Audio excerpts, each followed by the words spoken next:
Hey everybody, Bryce here with Force Turbos. How are you today? Wanted to show you how to install your KRX Dash Plate. This thing is made in-house, has a cool little stainless steel KRX logo on it, and it fits in a little cubby hole inside your KRX that would normally be open, so when you throw your phone or your stuff in here and you get on the gas, it all falls on the floor. So we developed this little plate, really inexpensive. Go to our website, check it out, but I'm going to show you how to install it. Basically, all you do is you'll just stick it in your area here. Comes with some self-tapping screws. Take your self-tapping screws, put it in place, and screw her in to place. Don't get too carried away as far as tightening it down because it is going into plastic. But it's a super simple little easy install,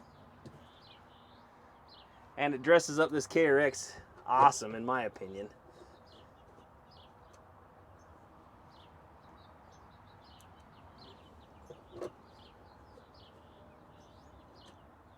Just like that. That's how she's done. Take a look at this product online at our forceturbos.com. Give us a call if you have any questions. 801-807-8046. We'll talk to you later.